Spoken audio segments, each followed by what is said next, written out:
The following program is for informational purposes only, and it's not a recommendation to buy or sell Bitcoin or any particular investment or product, nor a recommendation to pursue any particular purchase or investment strategy. The brands, opinions, advertisements, and recommendations expressed by this program are the opinions and recommendations of the individuals creating the show and not the LTB network.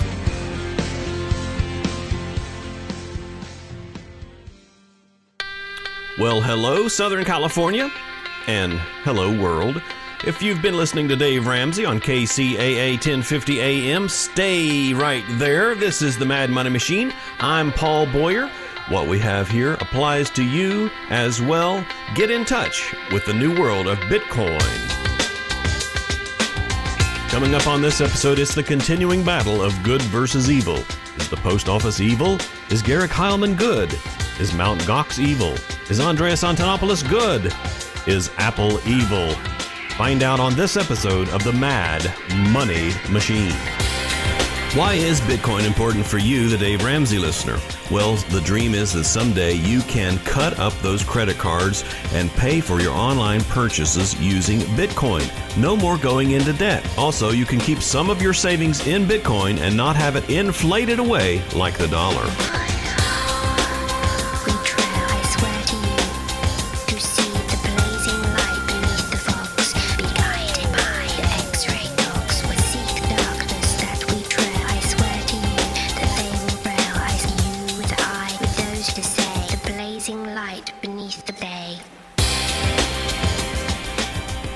Yeah, that's the beauty about Bitcoin. There's something in there for everybody. You know, whether you're just trying to pay for something online, or you're just trying to, do like gold and keep your money away from the evils of inflation, or you just want to send some money to a friend somehow. I mean, look at the alternatives. How do you send money to a friend right now? You could write them a check, and then they have to go to the bank and deposit the check. What a pain. You could send them some money through PayPal, and then get charged 3% or so on the money that you're sending to them. You could drive over to their house and give them cash, and then you got to pay the gas to get to their house. You could wait until you see them, or you could get right online right now, open up your Bitcoin wallet, get their Bitcoin address, type in the amount you want to send them, and press send.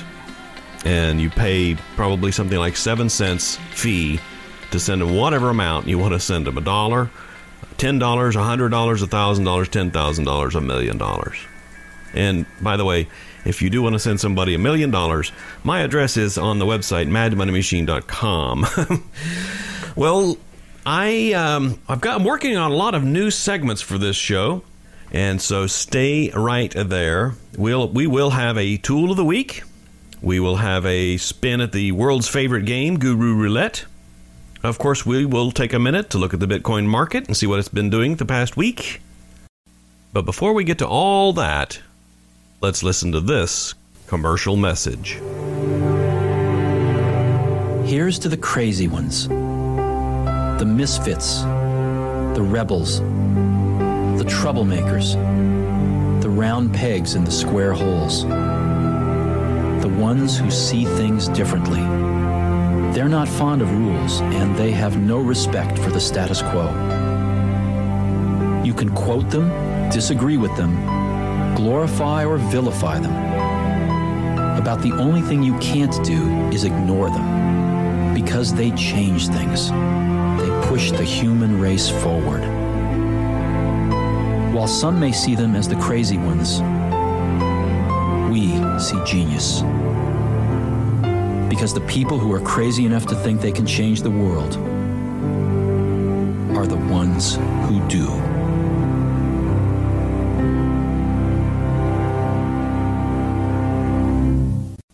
That was an Apple commercial voiced by Steve Jobs. That one was never released. The one that was released featured the voice of Richard Dreyfuss.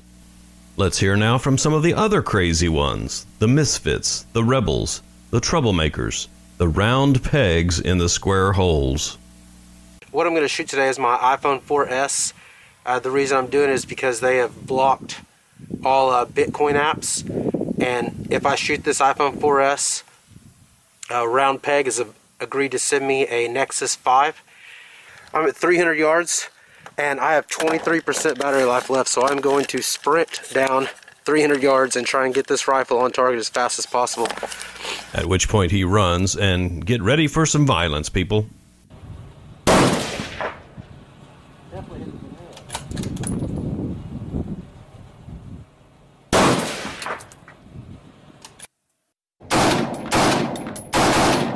Woo, doggies, that's some fine shooting. I have my 4S. The 69 grade machines sure did a number on it at 50 yards. As he rattles through the wreckage. Well, let's hear from some of the other ones who see things differently. They're not fond of rules, and they have no respect for the status quo. Alright, my name is Brent, and I am here to destroy my iPhone 5.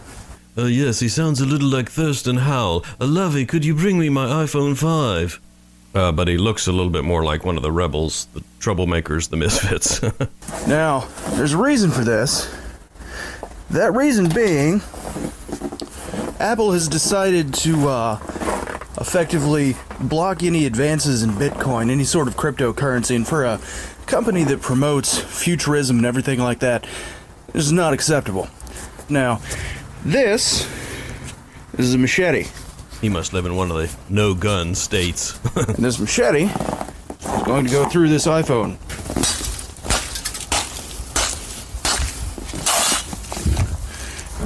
You know, I don't think that one's going to be coming back.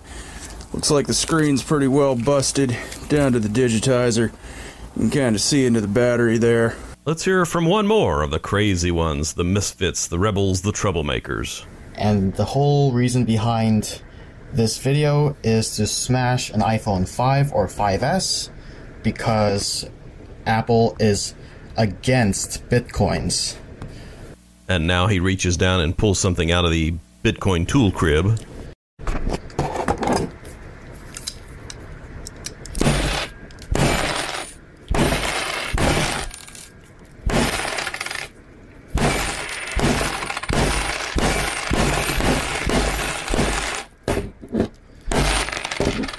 I think that's a good number on it.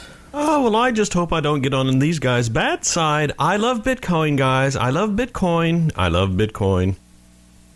Well, you can quote these guys, disagree with them, glorify or vilify them. About the only thing you can't do is ignore them. Because they change things. They push the human race forward. And while some may see them as the crazy ones, we see genius. Because the people who are crazy enough to change the world are the ones who do.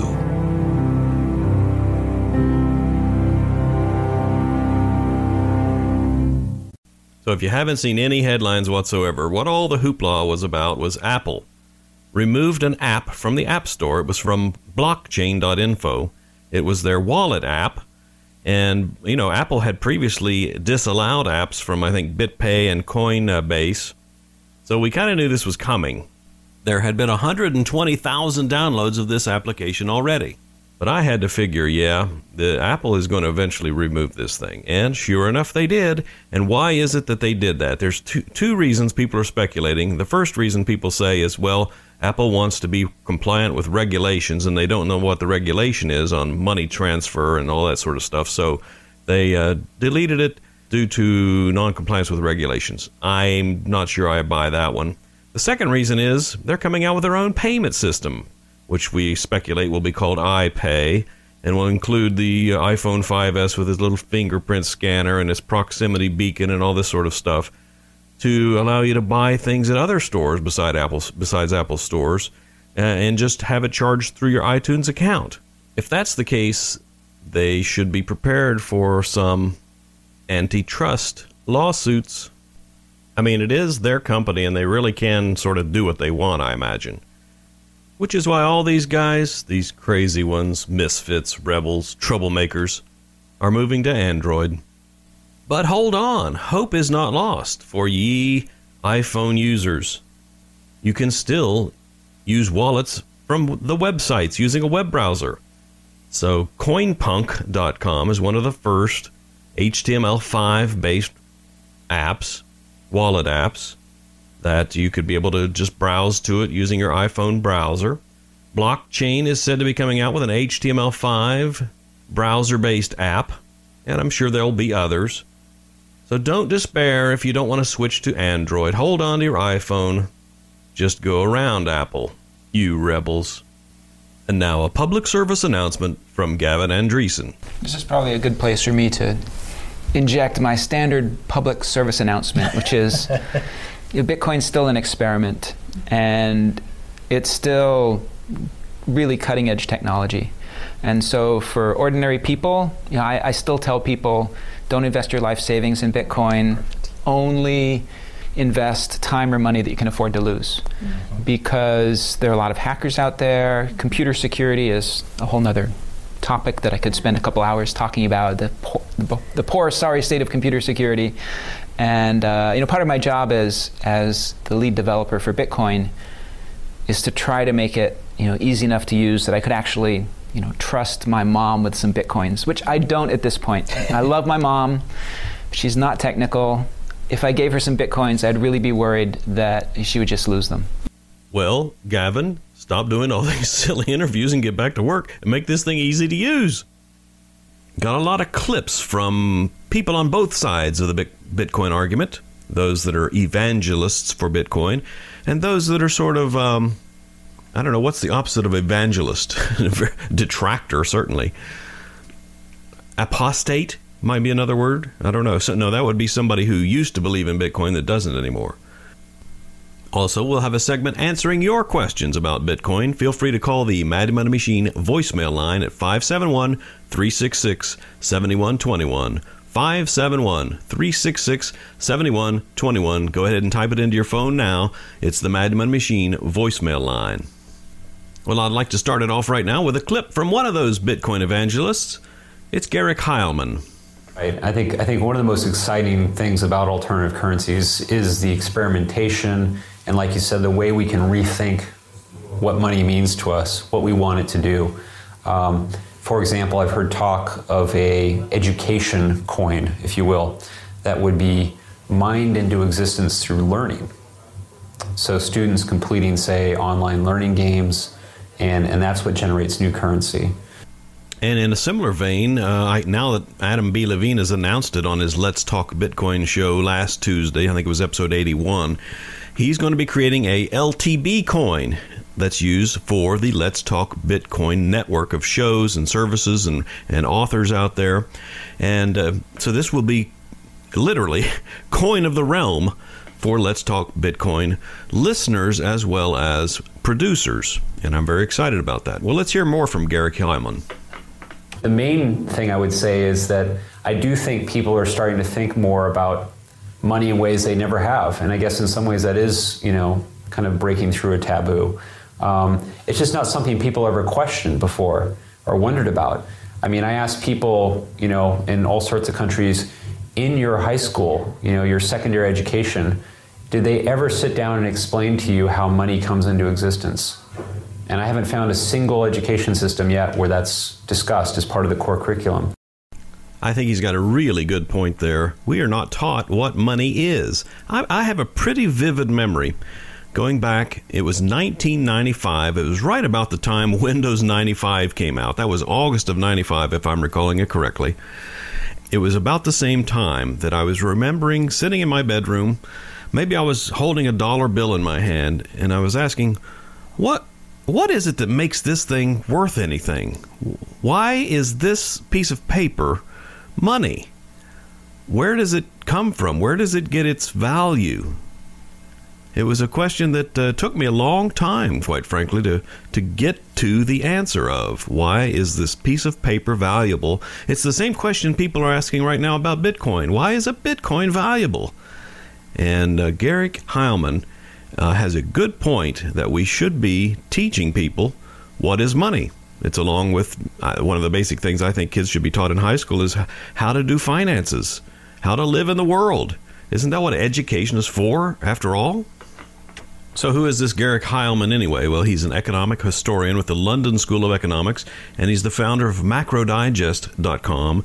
You can find out more about Garrick Heilman at his website, garrickheilman.com, GARRICKHILEMAN.com.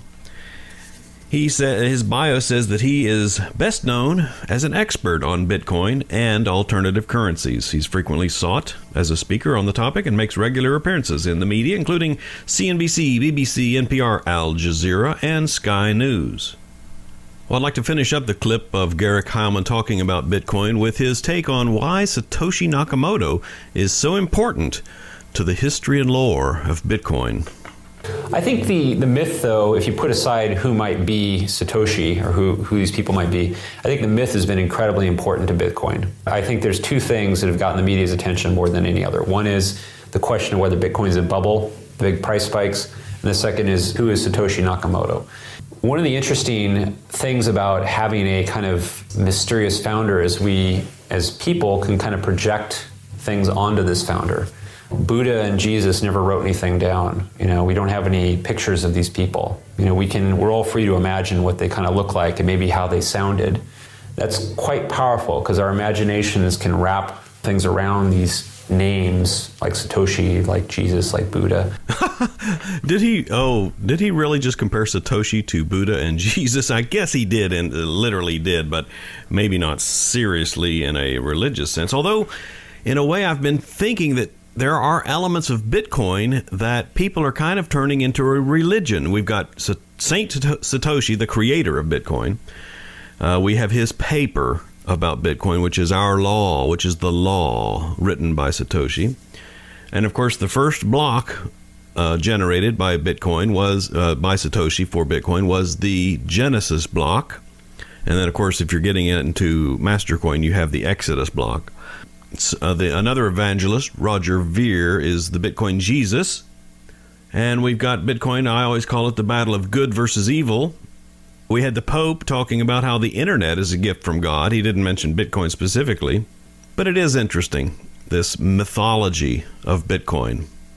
Garrick has just a few more thoughts here. The other thing that's interesting about Satoshi is, I think especially in the early hacker community, there was this, are you Satoshi? It's kind of like, well, maybe I am, maybe I'm not. I mean, we all could be Satoshi. Maybe I'm Satoshi, I'm not.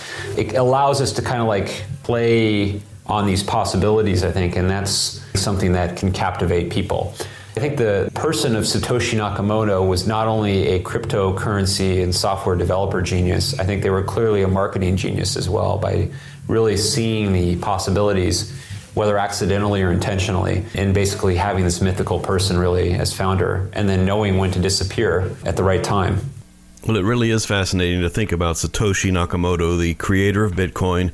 Hasn't been heard from since 2010 or so. I think he had a domain under his control, and that was released about a year later. So people are thinking that, yes, Satoshi is alive, but we just haven't heard from him.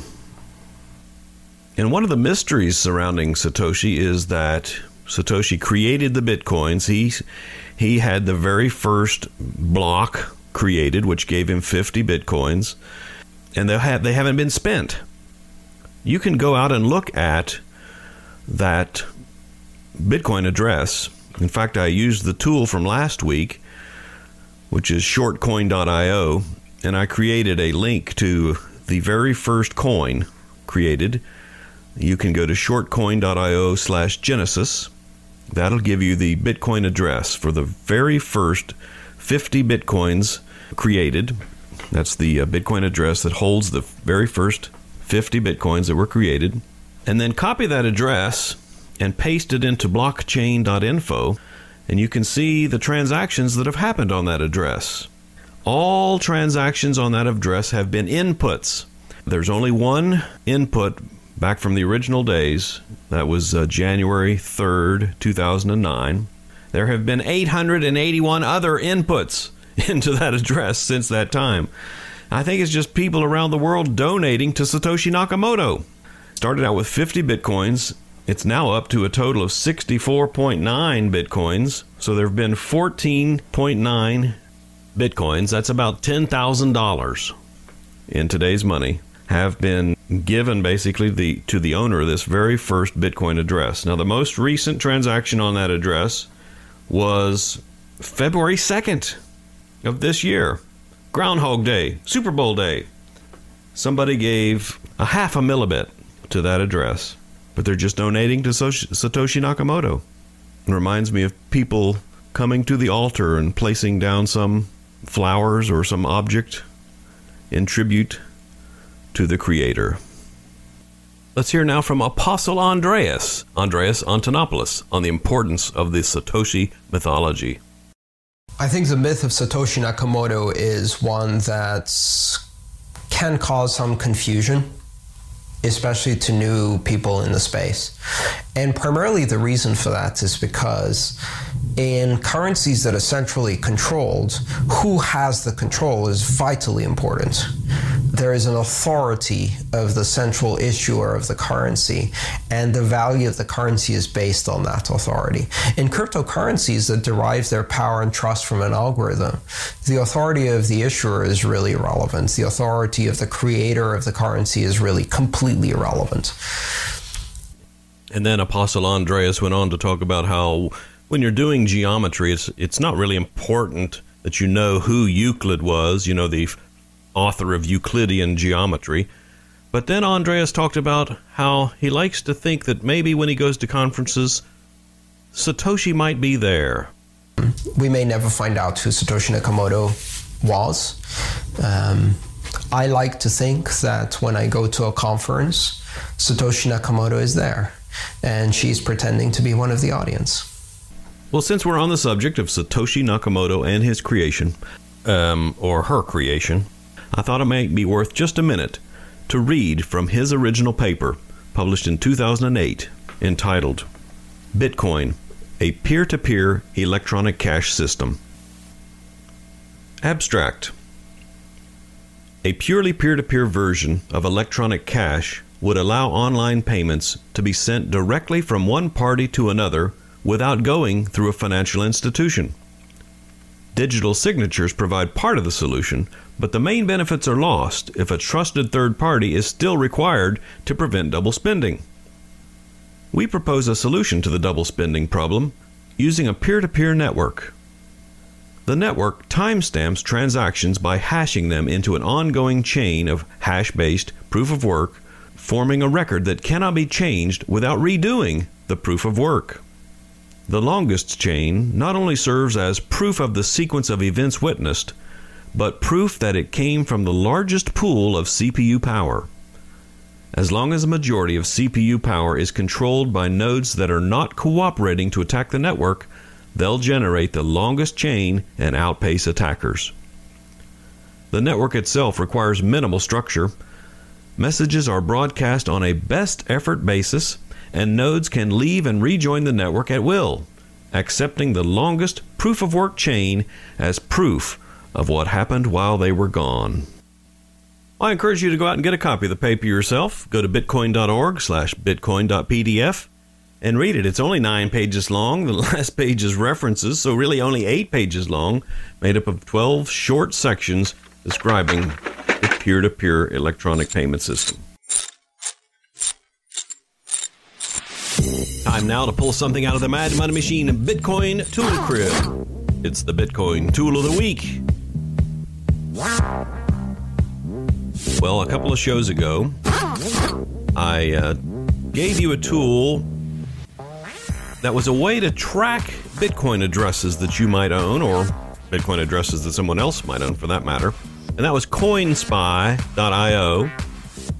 There was a problem for me with the way CoinSpy.io worked, at least as far as monitoring other Bitcoin addresses. For example, if you wanted to monitor the Silk Road Bitcoin address to see when transaction occurred on that, well, if you pop that into CoinSpy.io, you would get an email address every time somebody, some person on the internet sent coins to that address, as well as when coins were withdrawn from that address. So since the time I recommended CoinSpy.io out at Reddit, I found WalletHQ.com. And WalletHQ.com allows you to discriminate between inputs and outputs in a transaction. So for example, if you wanted to monitor when the FBI starts selling those coins from Dread Pirate Roberts, then you can go to WalletHQ.com. You have to sign up for an account. but that's okay because they're going to email you anyway, right? So you got to give them your email address. Then you can go into the subscription area.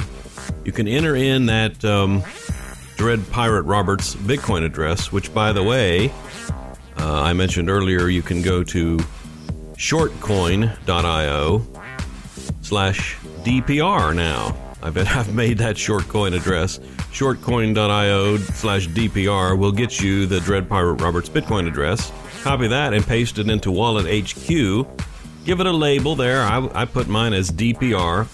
And then on the alert type, you can select inputs and outputs, inputs only or outputs only. So I want to know when they start selling it, so I want to know outputs only. Then you click save, and you're all done. Now the neat thing about Wallet HQ is, because you have an account there, you can manage these subscriptions. So unlike CoinSpy, that you can't remove one of the subscriptions that you signed up for, you can go into wallethq.com and remove some of this alert subscriptions that you have entered previously. Another one you might want to enter in to wallethq.com is the Genesis block address that I mentioned earlier, the Satoshi address. Will Satoshi ever spend those original 50 Bitcoins he created? Go to wallethq.com, enter in the shortcoin.io/Genesis address, select outputs only, and press save. You'll be among the first to know when Satoshi rises again. Now, on a more practical level, if you have a paper wallet or if you're running a wallet on your computer, like Bitcoin QT or Electrum, and you want to know when someone sent you some Bitcoins, you can register the Bitcoin address that you're receiving Bitcoins on at wallethq.com, and you'll get an email on that payment then. If you go into wallethq.com and select inputs, and you probably want to deselect, you probably don't need to know when you're spending your coins, so you probably don't need to select outputs there. Well, that's our Bitcoin tool of the week, wallethq.com. And like the best things in life, it's free. The best things in life are free. You can keep it for them birds and bees, not give me money. Not give me money. That's what I want.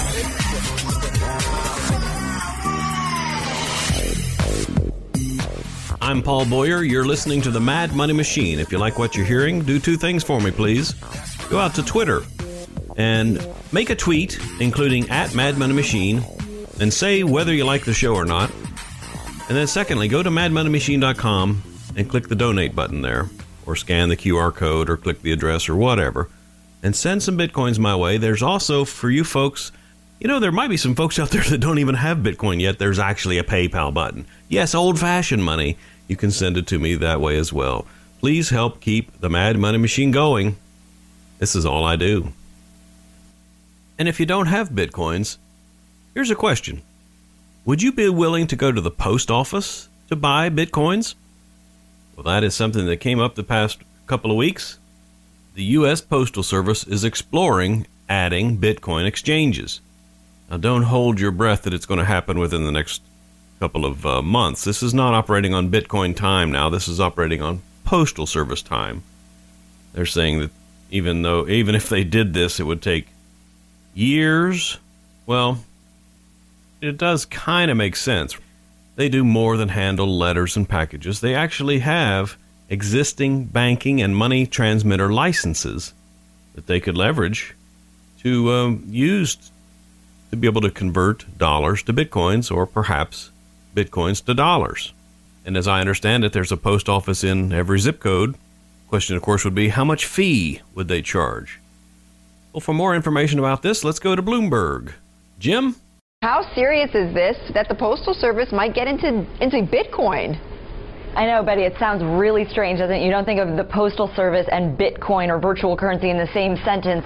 But this is something that they're really looking at. So they had an online forum on this last week. The researchers, this is at the Inspector General's office now, the researchers there are going to be working on a white paper. They're going to start that in the next few months. months. How about starting it today? And all of this is really part of their push to get more involved in financial services. So you may not realize it, but the Postal Service already is involved with things like money orders, money transfers, prepaid debit cards, things like that.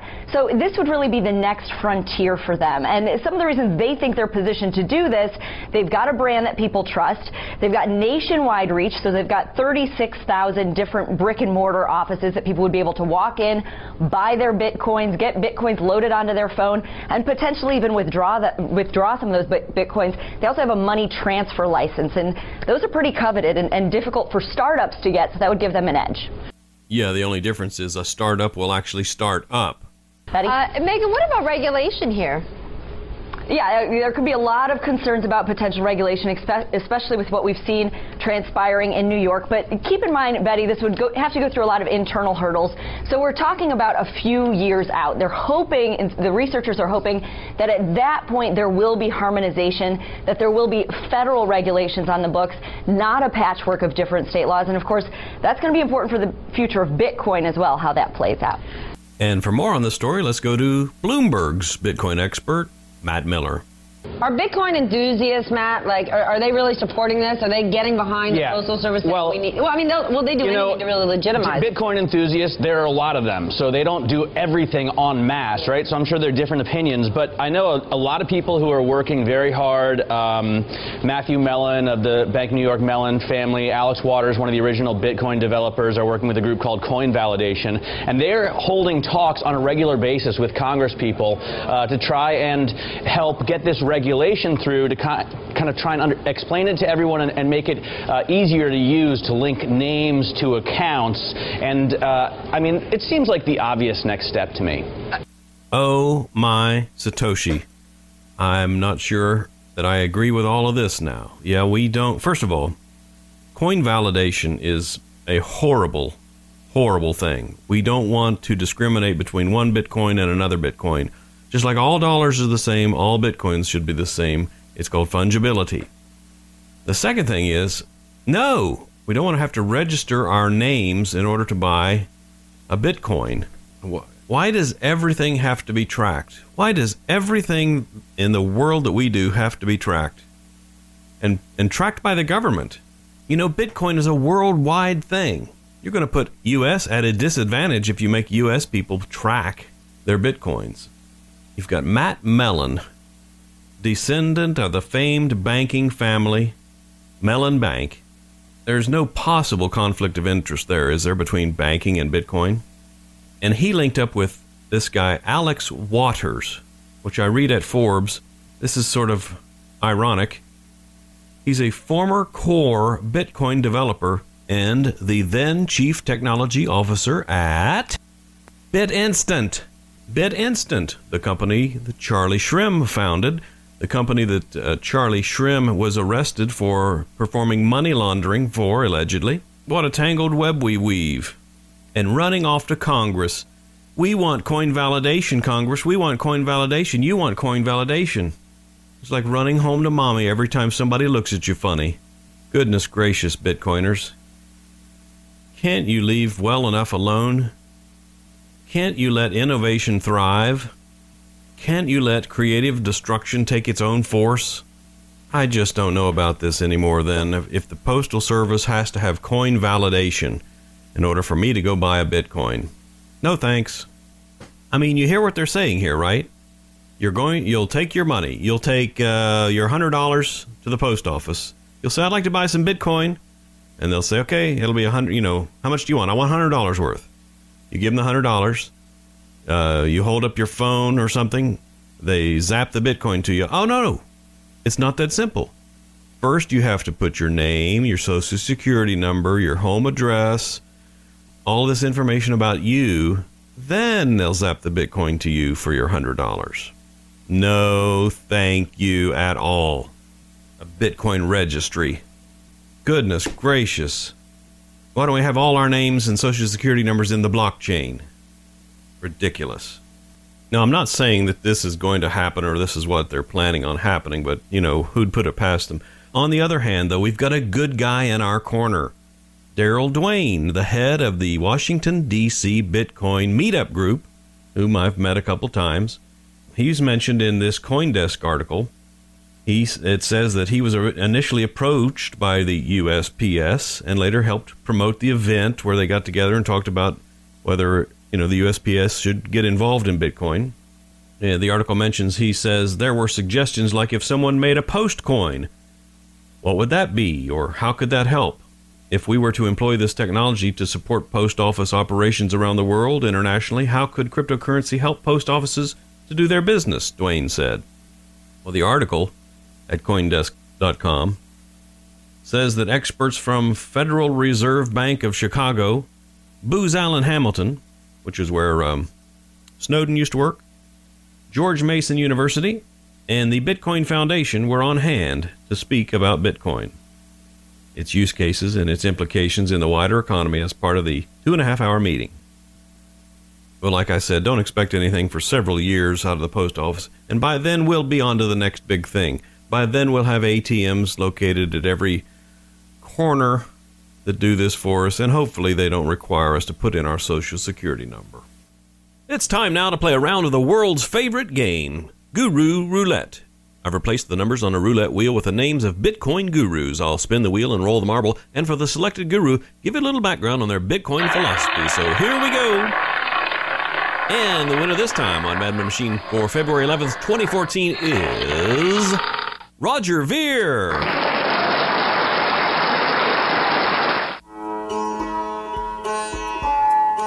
Roger Ver, known as Bitcoin Jesus.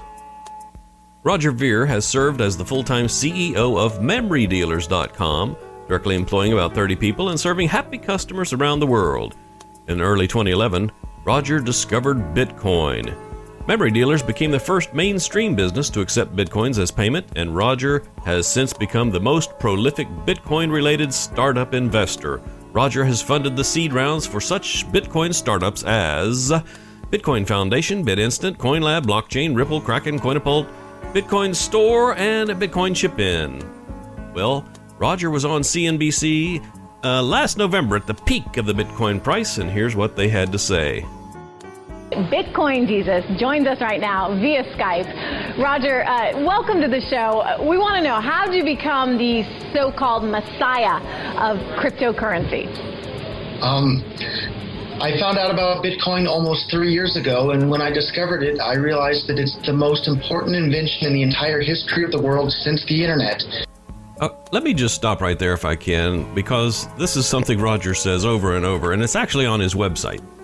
He says that Bitcoin is the most important invention in the history of the world since the internet. Now, that just doesn't make logical sense.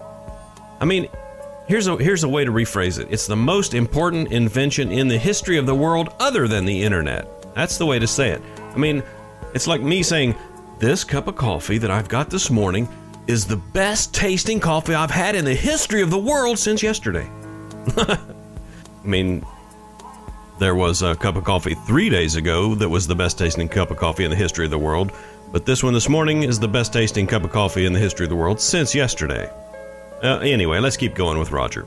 And because it's such an amazing, world-changing invention that's going to make everybody's life on the entire planet better, I wanted to tell everybody about it. So for the last 3 years, every chance I've got, every time I meet anyone anywhere, I tell them about Bitcoin. So at one point, I was evangelizing about Bitcoin to about 24 high school kids, and they were all enthralled and so excited about it. And another person watching the whole thing commented, it's like you're a Bitcoin Jesus, and you have all your disciples around you. So that's how it started a few years ago. Is it tough at all, though, watching your net worth go up and down quite significantly day by day? I mean, Bitcoin down about 20% today, but it's gotten as high as upwards of 1,000.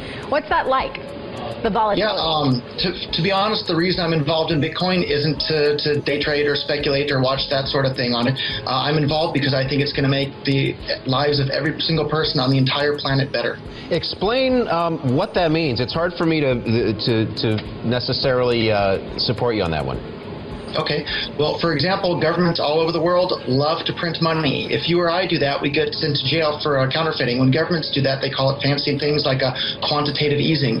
And when governments print all that money, it makes the dollars or euros or yen that normal people have worth less. So basically, it's stealing value and savings from the people. And with a currency like Bitcoin, with a hard cap of 21 million, governments can't just make their own fake Bitcoins out of thin air. There's no way that governments can just inflate the currency like they do with the current currency. So if the entire world starts using Bitcoins, everybody's going to be better off. I'm actually in Argentina at the moment for a Bitcoin conference.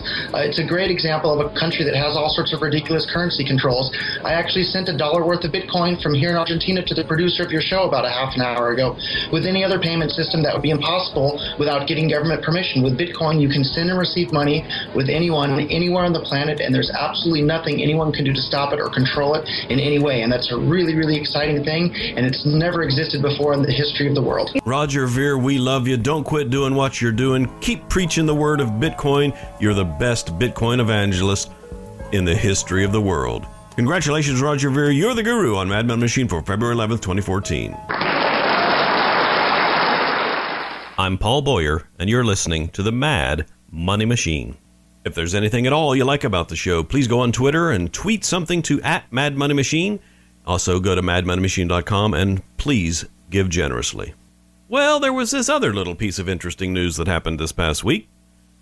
We heard about Apple, of course, and the post office, but what about the Mt. Gox story? Mt. Gox, MTGOX, Magic the Gathering online exchange, which morphed into being a Bitcoin exchange. At one point, the largest Bitcoin exchange in the history of the world. Had some troubles a couple of years ago, had some troubles this year, had some troubles this past week. They actually suspended Bitcoin withdrawals from their exchange, citing a technical problem. Then early Monday morning, about 6 a.m. Eastern Time, they released their statement. Dear Mt. Gox customers and Bitcoiners, as you are aware, the Mt. Gox team has been working hard to address an issue with the way that Bitcoin withdrawals are processed. By Bitcoin withdrawal, we are referring to transactions from a Mt. Gox Bitcoin wallet to an external Bitcoin address. Bitcoin transactions to any Mt. Gox Bitcoin address and currency withdrawals, yen, euro, etc., are not affected by this issue. The problem we have identified is not limited to Mt. Gox and affects all transactions where Bitcoins are being sent to a third party. We believe that the changes required for addressing this issue will be positive over the long term for the whole community. As a result, we took the necessary action of suspending Bitcoin withdrawals until this technical issue was resolved. And then they continue in their statement saying, Mt. Gox has detected unusual activity on its Bitcoin wallets and performed investigations during the past weeks. This confirmed the presence of transactions which need to be examined more closely. The non-technical explanation? A bug in the Bitcoin software makes it possible for someone to use Bitcoin network to alter transaction details to make it seem like sending a Bitcoin to a Bitcoin wallet did not occur, when in fact it did occur. Since the transaction appears as if it has not been processed correctly, the Bitcoins may be resent. Mt. Gox is working with the Bitcoin core development team and others to mitigate this issue. And then they go into a technical explanation, which is hardly podcast appropriate. But Reddit is all abuzz and the web is all abuzz with this transaction identity issue, which has been known since 2011. It's not a bug in Bitcoin. It's a bug in the way Mt. Gox does their internal processing. Their conclusion, to put things in perspective, it's important to remember that Bitcoin is a very new technology and still very much in its early stages. What Mt. Gox and the Bitcoin community have experienced in the past year has been an incredible and exciting challenge, and there's still much to do to further improve it. Mt. Gox will resume Bitcoin withdrawals to outside wallets once the issue outlined above has been properly addressed in a manner that will be best serve our customers. Now, I mentioned Garrick Heilman earlier. He talked to CNBC and told them that this error was with Bitcoin's protocol called a transaction malleability, that it isn't a new problem, and believes that Mt. Gox may be using it as a delaying tactic because of an internal technology complication, a regulatory issue, or even a solvency problem. He says a lot of people have really had it with Mt. Gox. He said that he would be surprised if Mt. Gox engineers had found something significantly new regarding the issue of transaction malleability, but added that something like double spending where transactions are accidentally completed twice would be a huge issue. Now, about 6 months ago, Roger Ver visited the offices of Mt. Gox in Japan, and he read this statement off of some cue cards looking to the side of the camera. And a lot of people commented that it looked like someone was holding a gun to his head. He looked like he was in a hostage situation. But here's what he said at the time. I'm Roger Ver, longtime Bitcoin advocate and investor. Today I'm at the Mt. Gox World Headquarters in Tokyo, Japan. I had a nice chat with Mt. Gox CEO Mark Karpeles about their current situation. He showed me multiple bank statements as well as letters from banks and lawyers. I'm sure that all the current withdrawal problems at Mt. Gox are being caused by the traditional banking system, not because of a lack of liquidity at Mt. Gox. The traditional banking partners that Mt. Gox needs to work with are not able to keep up with the demands of the growing Bitcoin economy. The dozens of people that make up the Mt. Gox team are hard at work establishing additional banking partners that eventually will make dealing with Mt. Gox easier for all their customers around the world. For now, I hope everyone will continue working on Bitcoin projects that will help make the world a better place. So, 6 months ago, Mt. Gox blamed their problems on the banks. Today, they're blaming their problems on the Bitcoin protocol. Tomorrow, they may be blaming their problems on the fact that no one has their accounts at Mt. Gox anymore.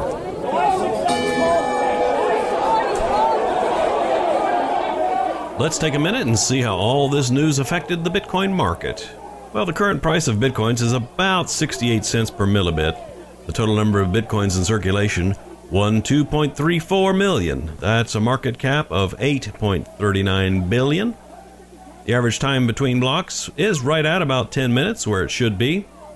The reward per block, with the price down that low, is now $17,000, and the transaction fees per block still going down, $58.86. The high, according to Bitstamp, in the 7-day period was 81 cents per millibit, and we did bottom out at a low of 53 cents. So we did have some volatility this past week with all of the Apple banning Bitcoin and Mt. Gox problems news. That's after a couple or 3 weeks of pretty tame volatility in the Bitcoin market, hovering around 83 cents or something for the past 3 weeks. The total number of transactions per day, 64,000. The average number of transactions per block, 445. That's your Madman Machine Bitcoin Market Minute.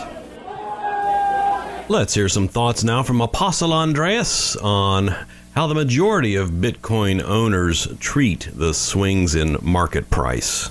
I think the crowd is maturing all the time.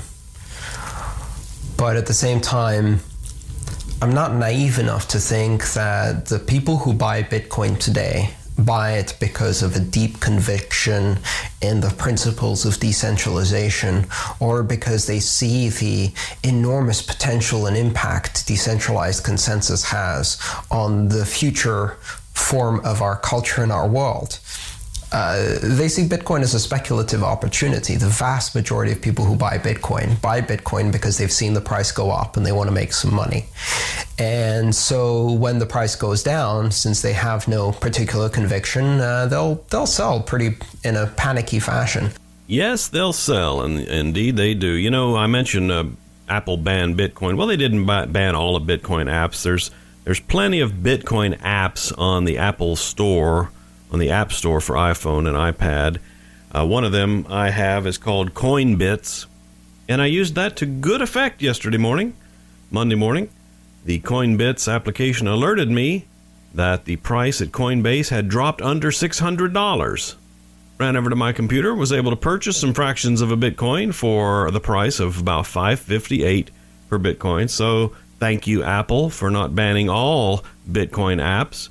Thank you, Coinbits, for alerting me that the price went under $600, and maybe that'll be the Bitcoin tool of the week one of these weeks. And speaking of Bitcoin tools, last week I talked to you about some of the Bitcoin shorteners. I got an email, actually a tweet from CoinJabber, who pointed me to bit.co.in, which is a Bitcoin address shortener designed to be more fraud-proof in that it has a PIN number that you need in order to assign your Bitcoin address to a shortened web address. So, for example, you go to bit.co.in/MMM, and that's my donation address, which is designed to be a place where listeners to this show can go and help contribute to support the show. As you can tell, there haven't been any sponsorship slots on this show. It's all listener supported. Another tool follow-up was email from Steven Van Verenberg. You remember a couple of shows ago how I mentioned that I talked about stealth addresses, and I mentioned how every time you see one of these QR codes somewhere or you see a Bitcoin address, the first thing you do, I know you do it, is you look to see how much Bitcoin is still present in that Bitcoin address. Well, he's actually written a Google Chrome browser plugin or an extension called Bitcoin Sneak Peek, and it's a Google Chrome extension. Anytime you go to a web page that has a Bitcoin address on it, it'll put a little Bitcoin icon next to that address. You click on that icon and it tells you how many Bitcoins are present in that Bitcoin address out at blockchain.info. Bitcoin Sneak Peek. And now let's go to the Mad Money Machine voicemail line at 571-366-7121 and hear from you. Hi, Paul. This is Paul in Virginia. I was wondering how you got that Bitcoin logo in your QR code on your website at madmoneymachine.com. Thanks. Yes, thank you very much for that question, Paul. Yeah, if you go out to madmoneymachine.com, you'll see that my donation QR code has a Bitcoin logo right in the middle of the QR code. I think all Bitcoin address QR codes should be identified in this way to distinguish them from anything else, or maybe distinguish a Bitcoin from a Litecoin QR code. I'll have the link in the show notes to this show, but basically you go out to qrcode-monkey.com, go to the text tab, paste in the Bitcoin address that you want in the text box, then click Include Logo or Image in QR Code, click on the Own Logo or Image tab, then upload the Bitcoin logo to it. Just Google it. Press Create QR Code and then download the image file. You're welcome. Would you like to place an ad for your Bitcoin product or service on the Mad Money Machine? Contact Adam at letstalkbitcoin.com. Well, this Bitcoin stuff is fun, isn't it? I know I had a lot of fun today. I hope you had fun too. This is Paul Boyer saying it takes money to make money, and it takes Bitcoin to make a Mad Money Machine.